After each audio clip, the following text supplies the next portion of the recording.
আমি সম্প্রতি গিয়েছিলাম আমেরিকা সফরে। সেখানে নিউ ইয়র্কে একটা বক্তব্য রাখতে গিয়ে আমি বলেছিলাম, জামাতে ইসলামী যদি দেশ পরিচালনার সুযোগ পায়, কর্মজীবী মহিলাদের কর্মঘণ্টা 3 ঘন্টা কমিয়ে 5 ঘন্টা করা হবে। আরে যাই বলছি, বাংলাদেশের বঙ্গোপসাগরে জোয়ার শুরু হয়ে গেছে, চতুর্দিকে সমালোচনার ঝড়। হায় হায়, কি বলল জামাতের আমির সাহেব, এখন তো আর মহিলারা কোনো কাজই পাবে না। যারা বিভিন্ন কাজে নিয়োগ করবে তারা বলবে, বাবা আমার এই 5 ঘন্টা দিয়ে 8 ঘন্টার বেতন দিয়ে আমার তো পোষাবে না, আমার দরকার নাই মহিলা কর্মজীবী, মহিলা কর্মকর্তা আমার প্রয়োজন নেই। কারণ মালিক টাকা খাবে কেন? আরেক দল বলতেছে, যাও মহিলারা একটু রুজি রোজগার করতো, রাস্তাটা দিলেন আপনি বন্ধ করে। ভাই, একদিনে সব কথা বলা যায় না।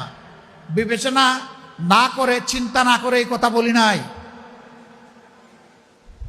আপনি কি আরেকটা মিটিংয়ে একজন প্রশ্ন করছে ভার্জিনিয়ায়, যে আপনি বলেছেন মহিলাদের কর্মঘণ্টা কমিয়ে দেবেন, এটা কি বৈষম্য না? আমরা করব 8 ঘন্টা, তারা করবে 5 ঘন্টা। আমি বললাম অবশ্যই বৈষম্য। আসেন দেখি আর কোনো বৈষম্য আছে কিনা। পুরুষরা বাম দিকে বসেছে, মহিলারা ডান দিকে বসেছে।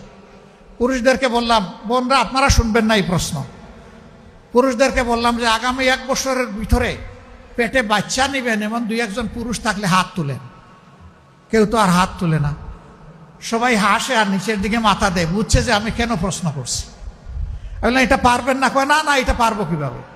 আমি বললাম আচ্ছা ঠিক আছে, বাচ্চা নিতে পারলেন না, আপনার স্ত্রী যে বাচ্চাটা জন্ম দিবেন ওকে একটু বুকের দুধ খাওয়াবেন 2 বছর, যারা তারা একটু হাত তুলেন, নিজের বুকের দুধ।